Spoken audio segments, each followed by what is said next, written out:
अस्सलाम वालेकुम। मैं उम्मीद करता हूँ आप सब देखने वाले खैर अफियत से होंगे। मैं हूँ इमरान रहमानी। दोस्तों, रोंडा बायरन ने एक किताब लिखी जिसका नाम है द सीक्रेट। ये एक मशहूर किताब है और इसी मुसन्निफा ने एक किताब लिखी जिसका नाम है the secret daily teaching. The secret daily teaching में आपको 365 लेसन्स मिलेंगे और मुसन्निफा ने इन लेसन्स को डेज का नाम दिया है। दोस्तों, अगर आपने इस किताब के बारे में मेरी इंट्रोडक्टरी वीडियो नहीं देखी तो वो लाजमी देखिएगा, मैं आई बटन में दे दूंगा।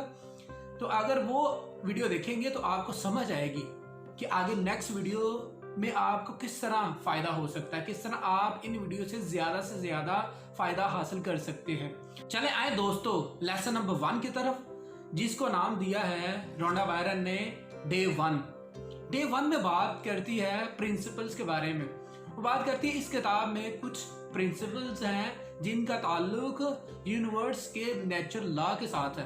अगर आप इन प्रिंसिपल्स को समझकर इन पर अमल करते हैं, आप जिस तरह की जिंदगी गुजारना चाहते हैं आप गुजार सकते हैं। अब फिर रोंडा बायरन बात करती है कि इस किताब में पूरे साल की लर्निंग है।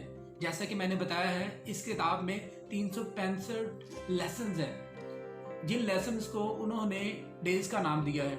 तो हर दिन आपको क्लैरिटी मिलेगी, अंडरस्टैंडिंग मिलेगी और विजडम मिलेगी कि किस तरह आपने हर दिन को एक बेहतर अंदाज के साथ गुजारना है। जब आप इन पर अमल करेंगे तो आप अपनी ज़िंदगी पर मास्टरी हासिल कर लेंगे। आपको रियल तरीके से पता चलेगा कि आपने एक अच्छी और अपनी पसंद की ज़िंदगी किस तरह गुजारनी है। दोस्तों, ये तो डे 1 की लर्निंग थी। उम्मीद है कि ये वीडियो आपको पसंद आई होगी। आगे नेक्स्ट जो वीडियो आएगी वो भी देखिएगा। Dream big and stay motivated.